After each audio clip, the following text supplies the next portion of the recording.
नमस्कार, स्वागत है आप सभी का हमारे खास कार्यक्रम न्यूज पंच में। मैं हूं आंचल गुलाटी। आप सोच रहे होंगे कि हम तो वादा करते हैं आपसे सोमवार से शुक्रवार तक मिलने का, लेकिन आज शनिवार है, तो इसी भरोसे के साथ कि अब आप अपना पसंदीदा शो न्यूज पंच पूरे 7 दिन देख पाएंगे। समय वही रहेगा और इस शो के जरिए हम हर खबर की तह तक पहुंचने की कोशिश करते हैं और आपके साथ तथ्य और सत्य की पड़ताल को लेकर पहुंचते हैं, क्योंकि ग्राउंड जीरो पर मौजूद है हमारे रिपोर्टर्स। तो आइए सीधे रुख करते हैं इस वक्त की प्रमुख 3 अहम टॉप लाइंस का।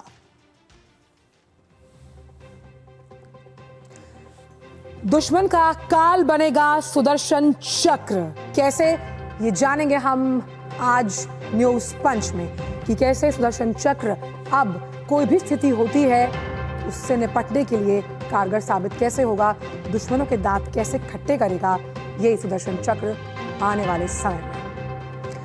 बात होगी एक बहुत अहम बैठक की, लेकिन क्या निकला है उस बैठक से ये भी जानेंगे। तो ट्रंप साहब और पुतिन की बैठक हुई है, लेकिन क्या ट्रंप युद्ध रोक पाए या नहीं, और अगर नहीं तो इसकी क्या वजह है, ये भी हम जानेंगे आज न्यूज पंच में। और फूलों का गलियारा यानी खुल गया आपका अपना अमृत उद्यान। इस बार क्या खास है फूलों के अलावा, उस पर भी करेंगे चर्चा। जुड़े रहिए न्यूज पंच के साथ।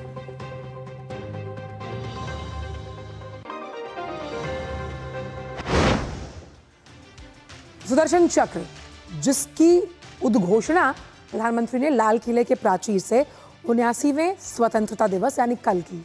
अब दुश्मन को समझना होगा 2 टूक भाषा में कि किसी को भी बख्शेगा नहीं ये सुदर्शन चक्र, क्योंकि देश को मिलने वाला है एक राष्ट्रीय सुरक्षा कवच या प्रणाली हम कह सकते हैं। और इस मिशन का ऐलान प्रधानमंत्री ने खुद किया। 2035 तक पूरी कोशिश, यानी जो आगे आने वाला जो एक दशक है उसमें कैसे देश की सुरक्षा का विस्तारीकरण किया जाएगा, जिसमें तड़का लगेगा आधुनिकता का, और कैसे ये सुदर्शन चक्र करेगा काम, ये हम आपको समझाएंगे अभी ग्राफिक्स के जरिए कि आखिरकार इस सुरक्षा कवच और प्रणाली की जरूरत पड़ी क्यों। लेकिन उससे पहले आइए आपको सुनवाते हैं कि लाल किले की प्राचीर से आखिरकार सुदर्शन चक्र से को लेकर प्रधानमंत्री ने क्या कुछ कहा था।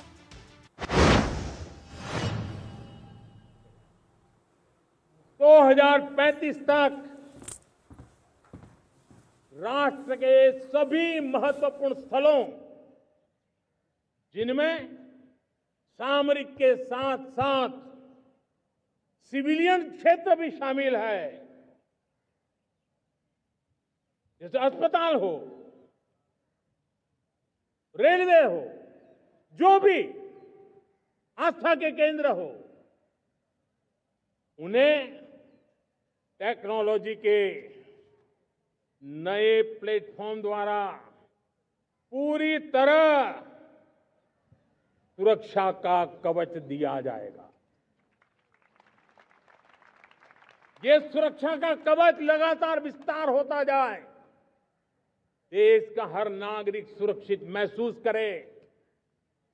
किसी भी प्रकार की टेक्नोलॉजी हम पर वार करने आ जाए, हमारी टेक्नोलॉजी उससे बेहतर सिद्ध हो।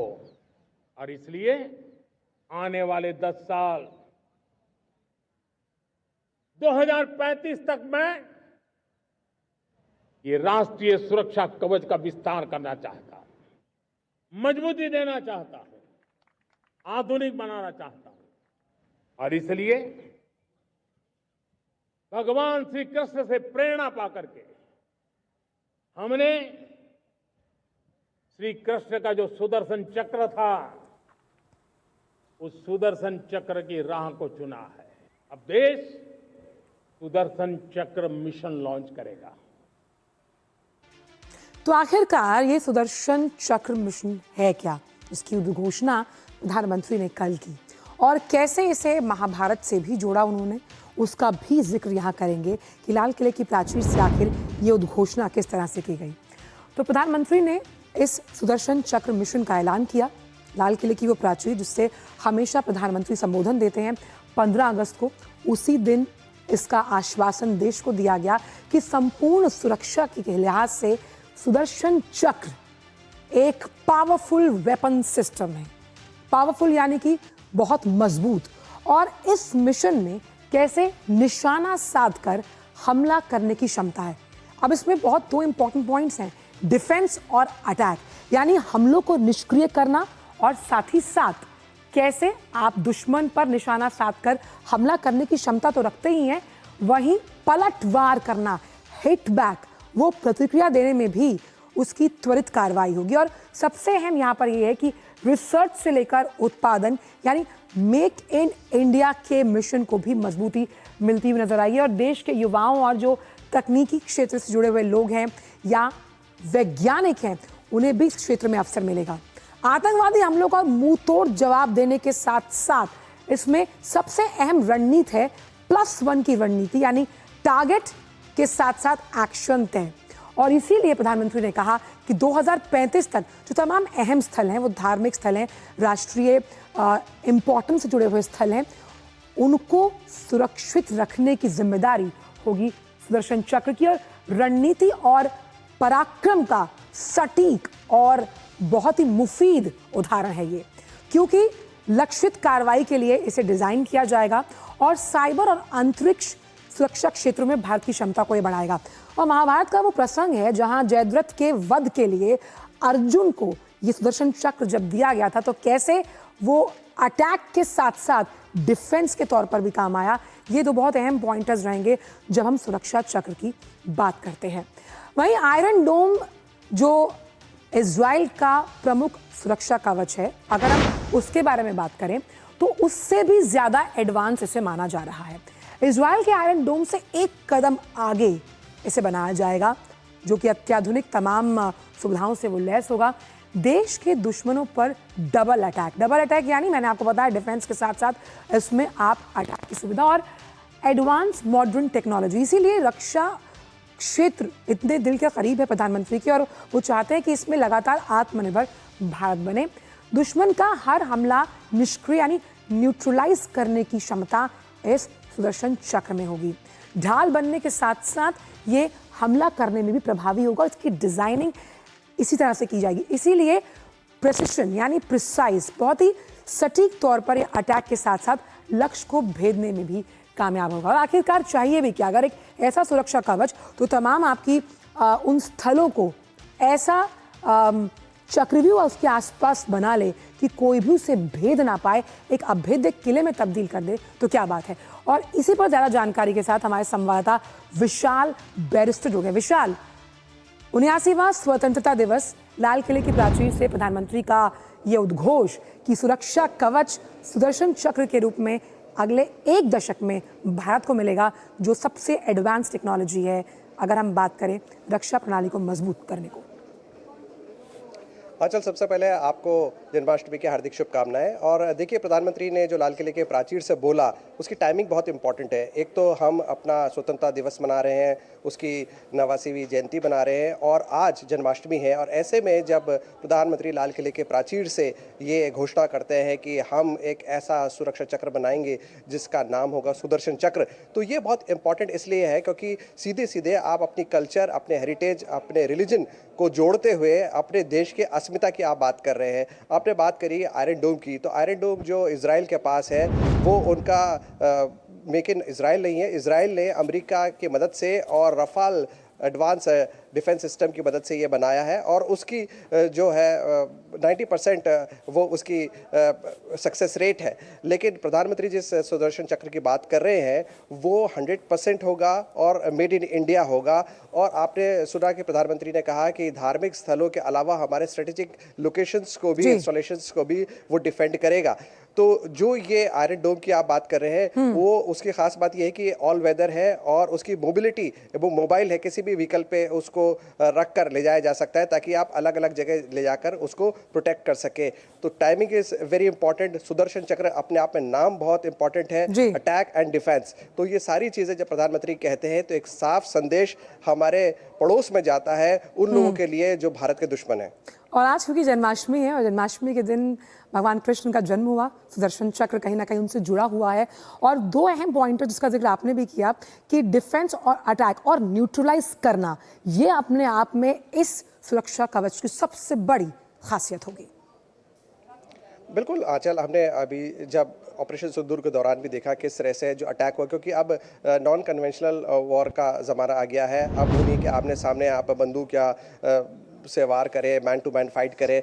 अब एरियल अटैक्स पे ज़्यादा फोकस है। हमारा S-400 जो हमने रशिया से लिया वो काफ़ी कारगर साबित हुआ। हमारा आकाश जो DRDO ने डेवलप किया वो कारगर साबित हुआ। लेकिन प्रधानमंत्री जो सुदर्शन चक्र की बात कर रहे हैं वो एक कंप्लीट शील्ड प्रोवाइड करेगा। एक तो अटैक से आपको बचाएगा और उसके अलावा हवा में ही जो भी प्रोजेक्टाइल है, चाहे वो अनआर्म्ड अनमैन्ड एयरबोर्न व्हीकल हो या कोई मिसाइल हो, उसको हवा में डिटेक्ट करना और हवा में उसको ध्वस्त कर देना, ये बहुत इंपॉर्टेंट है। क्योंकि अब जो वक्त आ गया है वो एरियल अटैक्स का है, चाहे वो ड्रोन अटैक हो जिस पे आप अपना पेलोड जो भी है आपने बहुत इंपॉर्टेंट चीज बोली विशाल, अनकन्वेंशनल मेथड्स ऑफ वॉर, जिसमें हम आर्टिफिशियल इंटेलिजेंस के इस्तेमाल की बात कर रहे हैं, हम साइबर वॉर से लड़ने की बात करते हैं। तो कहीं ना कहीं प्रधानमंत्री का इशारा लाल किले की प्राचीर से इस तरफ भी था, क्योंकि ये भी अलग अलग तरीके हैं किसी देश की आर्थिक व्यवस्था को चरमराने के लिए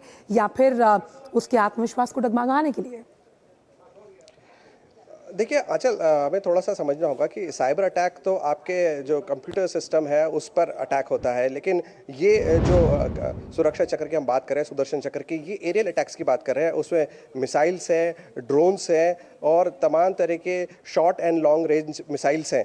जब प्रधानमंत्री ऐसे कवच की बात कर रहे हैं तो वो इसलिए कर रहे हैं क्योंकि हमारा एक्सपीरियंस हमने देखा, मैं खुद वहाँ पर मौजूद था जब पाकिस्तान ने ड्रोन्स का ज़बरदस्त अटैक किया था और उसने अपने ड्रोन्स पे एक्सप्लोसिव्स माफ़ कीजिए उसको लगा कर भेजा था और ताकि वो फटे तो नुकसान हो। तो ये एक बहुत ही इजी और टेक्नोलॉजी है कि आपका मैन पावर का कोई नुकसान नहीं हो रहा है। अगर ड्रोन अगर गिरेगा भी तो आपका ज़्यादा नुकसान नहीं होगा, आपका एयरफोर्स को ज़्यादा नुकसान नहीं होगा, क्योंकि हवाई जहाज़ बहुत महंगे आते हैं, लड़ाकू जहाज़। तो आपने ड्रोन पे एक्सप्लोसिव ला के भेज दिया, मिसाइल आप भेज रहे हैं तो उसमें आपका मतलब मैन पावर का नुकसान नहीं है। तो इन सब अटैक से बचने के लिए प्रधानमंत्री ने सुदर्शन चक्र की बात की, जो इजराइल के आयरन डोम से प्रेरित है और इजराइल ने उसके अलावा लैंड के अलावा सी में भी सी डोम बना लिया है। तो जब हम बात कर रहे हैं सुदर्शन चक्र की, वो मेड इन इंडिया होगा और ना सिर्फ लैंड पे बल्कि सी में भी हमको एक कंप्लीट प्रोटेक्शन प्रोवाइड करेगा। चाहे प्रेरणा वहां से है, लेकिन एक कदम आगे ही निकलेगा ये सुरक्षा कवच, जो पूरे भारत को कहीं ना कहीं रक्षा और सुरक्षा प्रदान करेगा। बहुत बहुत शुक्रिया विशाल इन तमाम जानकारियों को हमसे साझा करने के लिए। तो बात, क्योंकि हम यहाँ पर सुरक्षा कवच को लेकर कर रहे थे और बात हो रही थी युद्ध की, तो युद्ध विराम तो एक जगह और भी होना था जिस पर दुनिया भर की निगाहें जो थी वो लगी हुई थी, क्योंकि पुतिन साहब और ट्रंप साहब की भेंट हुई कहाँ, अलास्का में। लेकिन उस मीटिंग से कुछ खास निकलकर सामने इससे पहले आता, लेकिन अब the ball is in the court of Zelensky, यानी कि अब गेंद जेलेंस्की साहब के पाले में है। जमीन को लेकर कोई बात बनती हुई नजर नहीं आई उस बैठक में, और आखिर क्या कुछ निकलकर सामने आया, क्योंकि इस बैठक को लेकर जो इंटरनेशनल मीडिया है बहुत कुछ सामने था। तो 3 घंटे से ज्यादा ये बैठक चली अलास्का में, जब ट्रंप साहब और पुतिन साहब दोनों मिले, और इस बैठक के बाद एक साझा प्रेस कॉन्फ्रेंस हुआ। और उस साझा प्रेस कॉन्फ्रेंस का सबसे बड़ा की टेक अवे ये था कि युद्ध रुकवाने के लिए, क्योंकि नोबेल पुरस्कार तक पाने की कोशिश कर रहे हैं ट्रंप साहब, लेकिन यहाँ संघर्ष विराम को लेकर कोई सहमति बना नहीं पाए, और जमीनी लेन देन पर भी अभी रूस और यूक्रेन सहमत नहीं हुए, क्योंकि संघर्ष विराम हुआ ही नहीं है। साथ ही साथ औपचारिक समझौता अगर इसको माना जाए तो बहुत अच्छा सा इन्विटेशन जो है वो दिया गया है कि पुतिन का अगली मीटिंग का जो सुझाव है वो मॉस्को में करने का है। तो अलास्का में इस वार्ता का उद्देश्य हालांकि ये था कि यूक्रेन में शांति आएगी, लेकिन क्योंकि वहां पर ऐसा कुछ नहीं हुआ तो अब जो भी कुछ होना है वो जेलेंस्की साहब कर सकते हैं। और हालांकि जेलेंस्की का ये कहना है कि जब ये मीटिंग चल रही थी तब भी जो अलग अलग जापोरिजिया की अगर बात की जाए या 1-2 और ठिकाने थे, वहां लगातार रूस बमबारी कर रहा था। लेकिन अब समझने की कोशिश करते हैं कि आखिरकार बात क्यों नहीं बनी और ट्रंप बोले क्या, यानी कि दोनों देशों के बीच ये बैठक उपयोगी रही, यानी ये की टेक अवेज हैं। उसके बाद जब प्रेस कॉन्फ्रेंस की गई तो उसमें ट्रंप साहब ने जो कहा है, रूस के साथ हमेशा अच्छा रिश्ता रहा, ये उन्होंने कहा है। और संघर्ष विराम अब कहाँ पर निर्भर करता है, क्योंकि वो खुद नहीं करवा पाए, तो उन्होंने पासिंग द बक, संघर्ष विराम पूरी तरह से जेलेंस्की पर निर्भर करता है और ये जो पूरी मीटिंग हुई, जो पूरी बैठक हुई, तो जेलेंस्की को फ़ोन कर इसके बारे में जानकारी दी जाएगी। कुछ मुद्दों पर सहमति नहीं बनी। ये प्रमुख बातें हैं जो डोनाल्ड ट्रंप ने कही हैं। लेकिन इससे उलट अब व्लादिमीर पुतिन का क्या कहना है, क्योंकि इंटरनेशनल मीडिया में ये कहा जा रहा है कि वो कहीं ना कहीं गच्चा दे गए ट्रंप साहब को। यूक्रेन जंग की वजह है और ख़त्म करना ज़रूरी है, यानी कि यूक्रेन की जंग जो हो रही है उसे ख़त्म करना ज़रूरी है। दोनों देशों के बीच लंबे समय से ये बैठक जो थी वो एक्सपेक्टेड थी, अनएक्सपेक्टेड लाइंस हुई, और रूस और अमेरिका पड़ोसी टकराव को छोड़े, यानी अगर हम यूक्रेन की बात को छोड़ दें तो किस तरह से ये बातचीत आगे बढ़ेगी, ये वो इम्पॉर्टेंट समय है। और शांति वार्ता में हस्तक्षेप या फिर हम कहें इंटरफेयर ना किया जाए, ऐसा उनका कहना है, क्योंकि इस मीटिंग को ख़त्म करने के बाद यूरोपीय नेताओं को फ़ोन किया गया, और यूरोपीय नेता अगर ट्रंप जो हैं उनसे पहले राष्ट्रपति होते तो ऐसा नहीं होता, यानी अगर ट्रंप पहले से राष्ट्रपति होते तो युद्ध नहीं होता। ये भी एक हम read between the lines comment है। और नाटो से दूर रहे यूक्रेन, ऐसा भी इस बैठक से सामने निकल कर आया। यूक्रेन में शासन बदलने से ही रुकेगा युद्ध। दो इंपॉर्टेंट पॉइंटर्स, पहला ये कि अगर पहले ही राष्ट्रपति, यानी इस युद्ध, जब ये युद्ध शुरू हुआ था, अगर उससे पहले राष्ट्रपति ट्रंप होते तो युद्ध होता ही नहीं। लेकिन अगर अब युद्ध रोकना है तो वहां के हुक्मरान को बदलना होगा। ये दो इंपॉर्टेंट पॉइंट्स जो पुतिन साहब ने कहे हैं। रीड बिटवीन द लाइंस कैसे, अगर हम देखें कूटनीतिक लिहाज से, तो अखिलेश सुमन जुड़ गए हैं हमारे साथ। अखिलेश, क्या ये माना जाए कि जिस ख्वाब को लेकर ट्रंप साहब अलास्का गए कि वो युद्ध रुकवा देंगे, कहीं ना कहीं गच्चा दे दिया उन्हें पुतिन साहब ने?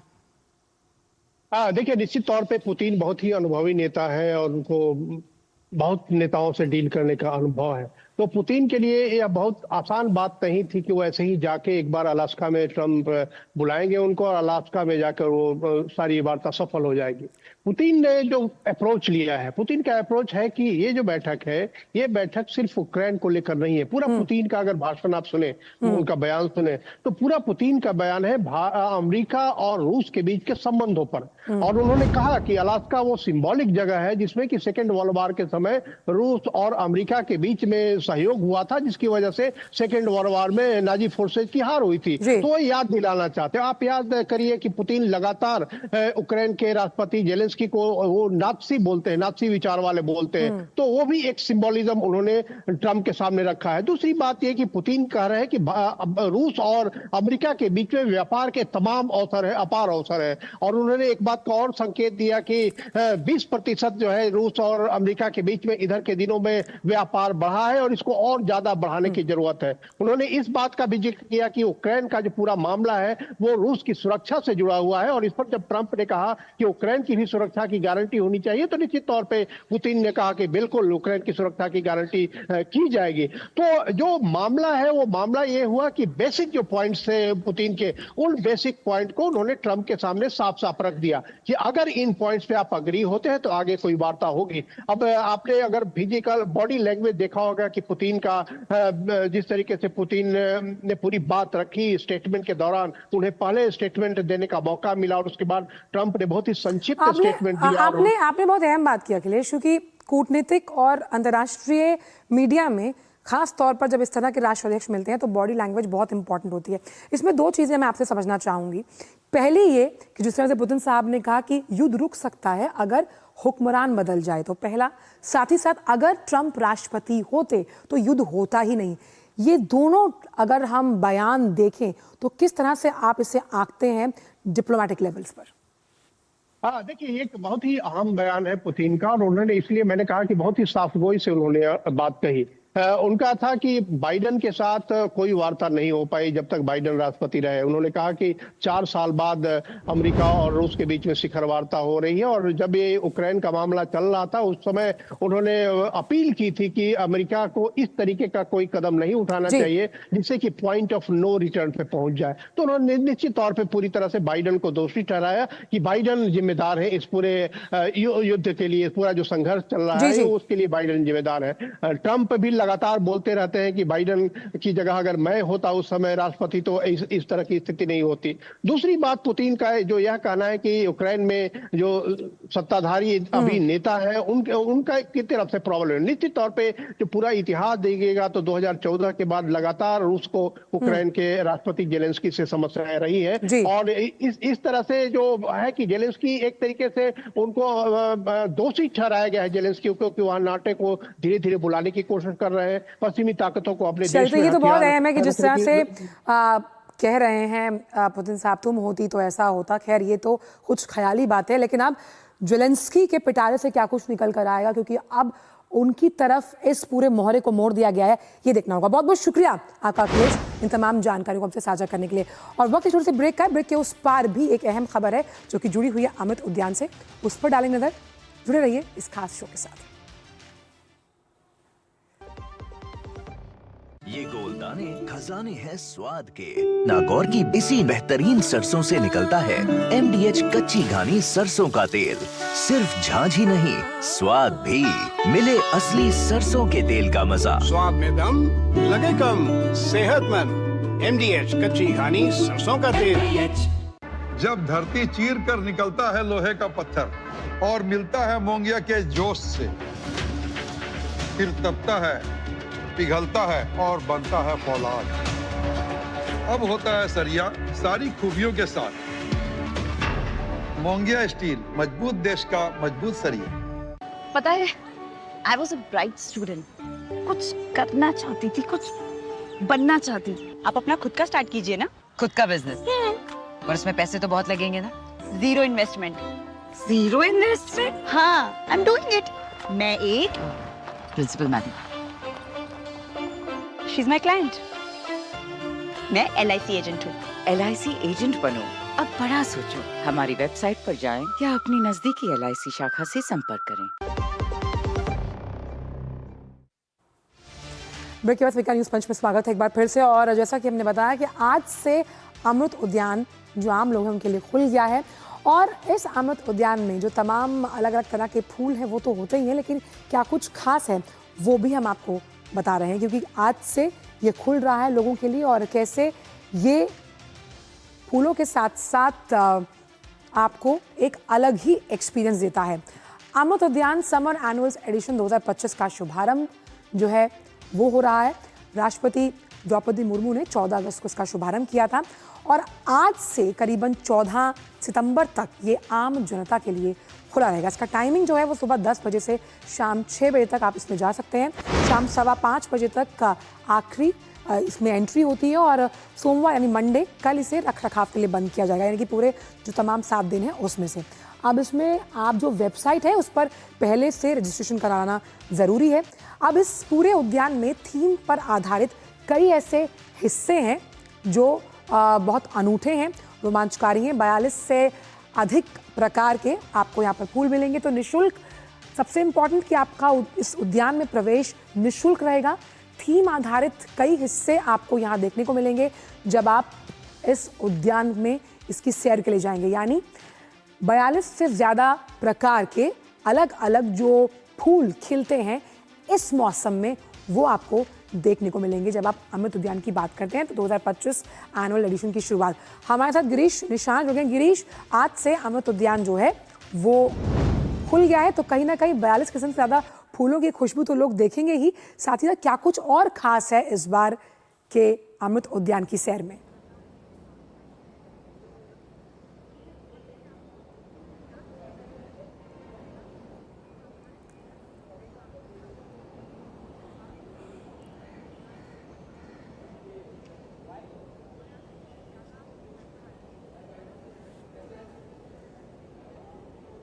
देखिए आंचल, मैं आपको बताना चाहूँगा आज सुबह 10 बजे से ही भारत के जो राष्ट्रपति भवन है उसका जो है उद्यान जो है आज से खुल गया है और इस करीब 14 सितंबर तक ये खुला रहेगा। इसके अंदर जो लोग हैं, जो जनता है, आम जनता राष्ट्रपति भवन में जा सकती है। उसके लिए खास तौर पर लोगों को visit.rashtrapatibhavan.gov.in पर जाकर अपना रजिस्ट्रेशन कराना होगा और ये जो बुकिंग होगी पूरी तरह से ऑनलाइन होगी, फ्री पूरी तरह से ये एंट्री रखी गई है। राष्ट्रपति भवन में उद्यान उत्सव में जाने के लिए खास तौर पर। और मैं आपको बता दूं, इसके अंदर चाहे बाल वाटिका की बात की जाए, चाहे बॉन्साई गार्डन की बात की जाए, चाहे हर्बल गार्डन की बात की जाए, तो तमाम तरह के जो गार्डन हैं वो देखने को मिलेंगे। फव्वारे देखने को मिलेंगे, संगीत में फव्वारे वहां देखने को मिलेंगे। बच्चों के लिए अलग अलग तरह के अलग अलग वैरायटी के फूलों की प्रजातियां देखने को मिलेंगी। इसके अलावा बॉन्साई गार्डन के अलग के अंदर बहुत कुछ देखने को मिलेगा, किस तरह से छोटे छोटे जो पौधे हैं वो आकर्षक यहाँ पर दिखाई देंगे। सबसे बड़ी बात यह है कि राष्ट्रपति जी ने इसे आम जनता के लिए खोल दिया है। करीब 1 महीने तक जो लोग हैं यहाँ पर आकर दीदार कर सकते हैं, फूलों की प्रजातियों के, पौधों की प्रजातियों के। हर्बल गार्डन को आके देख सकते हैं, कौन कौन सी औषधीय जो पौधे हैं वो यहाँ पर मौजूद हैं। और सबसे खास बात यह है कि इन तमाम पौधे और फूलों की प्रजातियों के साथ QR कोड लगाया गया है, QR कोड है और आप उसकी जानकारी से स्कैन करके ले सकते हैं कि उस पौधे या उस फूल की क्या खासियत विशेषता है। वो तमाम जानकारी यहाँ पर आने पर आपको मिल जाएंगी और पूरी तरह से निःशुल्क एंट्री यहाँ पर रखी गई है। बिल्कुल, कहते हैं कि किसी को मुस्कुराता हो अगर आप देखना चाहते हैं तो किसी फूल को देखिए, उसकी मुस्कुराहट कुछ वैसी ही होती है। बहुत बहुत शुक्रिया गिरीश इन तमाम जानकारियों हमसे साझा करने के। तो आज से अमृत उद्यान खुल गया है, तो अगर आप अपने बच्चों को लेकर जाना चाहते हैं तो कई तरह की विशेषताओं को आप वहां पर इसका अनुभव ले सकते हैं। फिलहाल अभी के लिए न्यूज़ पंच में इतना ही, लेकिन 2 बजे फिर मुलाकात होगी आपसे 3 नए मुद्दों के साथ। मुझे और मेरी पूरी टीम को दीजिए इजाजत। नमस्कार।